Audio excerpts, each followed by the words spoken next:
touching her went so well in that last session that I decided to try something new. And I made this collar longer so I can kind of wear it like a bracelet. Let's see if that makes it a little easier, because I can combine showing her the collar with a touching or a scratchy notion, but we might have to work back up there.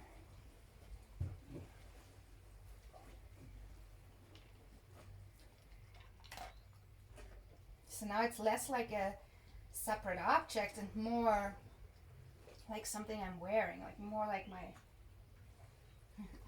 my sweatshirt. We'll see if that makes a difference for her. I've also noticed that she generally does best in these sessions when she's sitting down, and not quite as good when she's standing.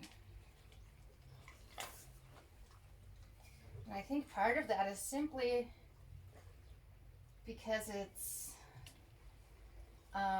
well, we're just entering a rainy season, and even when it's not particularly hot like right now, sometimes the air just feels pretty heavy. And as I mentioned, I think she might be pregnant, and that also probably contributes to her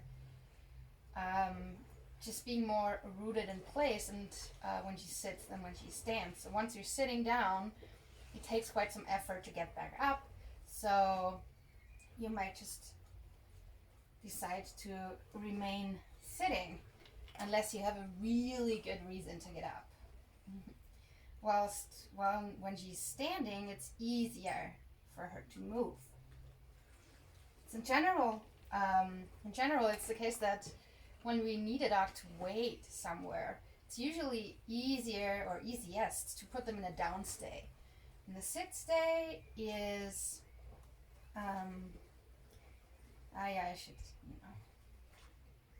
a sit stay is still a stronger stationary behavior for most dogs than a stand stay, and the stand stay is the one that is most easily broken because it's just one little step from standing to actually starting to move, whereas when you're lying down or sitting, it takes a little longer to get up. Look at that. I think that was a good strategy. I might also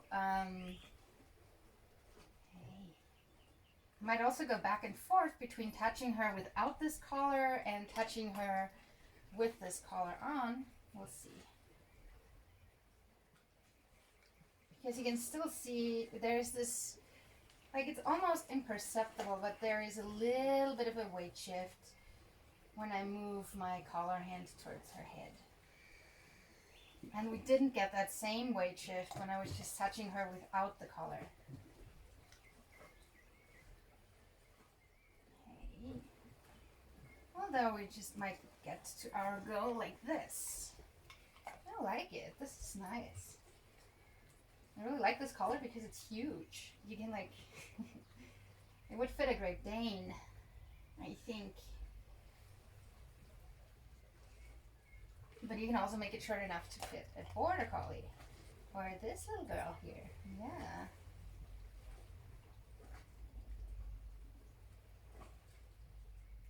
So far, I don't know if you can see this, but I'm using these fingers here to touch her, but I'm not actually touching her with this fabric of the collar, but I will get there eventually.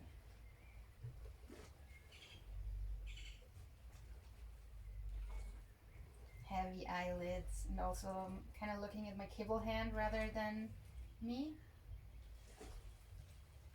Alright, let's end the session. You good girlie. That was a nice one.